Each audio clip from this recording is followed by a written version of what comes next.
Thank you, Madam Chair. I was just reviewing the text of this bill again, and it seems pretty clear to me that it is, providing all these lists is all about potentially then taking out certain books from that list.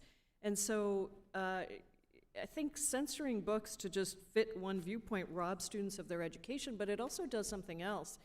A lot of the books that we see being banned by Republicans around the country are books that reflect our history as communities of color, as LGBTQ communities, and erase that history, and also prevent students from feeling seen and being seen themselves. And I'll just give you an example. Look no further than Florida, where students arrive to a classroom without books on their shelves. Those students may be attending a full school year without having access to a fully stocked library, while the state decides whether a children's book might indoctrinate them.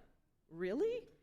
If some governments are policing books for content so that kids only read certain pieces of history that have been deemed to be appropriate for them, they're not going to learn our whole history, but they can only read certain pieces, what do we call that? That seems to me to be very clearly censorship. And I just want to point out that many of these books, as I said, target communities of color, target LGBTQ communities. Even though they are completely benign, they, again, are an important part of our history. One example, Florence Mills was the black daughter of formerly enslaved parents and rose up against discrimination to become a revered singer and dancer. She was a historical figure during the Harlem Renaissance, but her biography was banned in 2021 by a Pennsylvania school district before parents and students.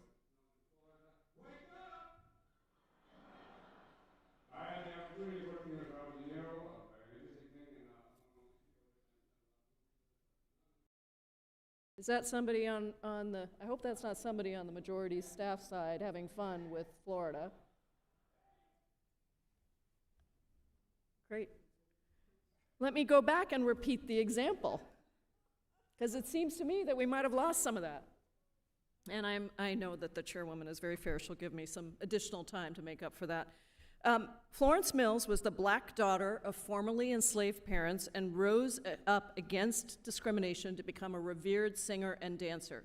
She was a historical figure during the Harlem Renaissance, but her biography was banned in 2021 by a Pennsylvania school district before parents and students fought back. Dumpling Soup is a 30-page picture book about a girl helping her family make their traditional New Year's Eve meal.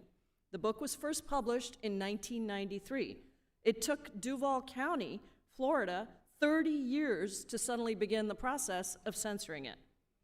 When the Emperor Was Divine is about the incarceration of Japanese Americans during World War II.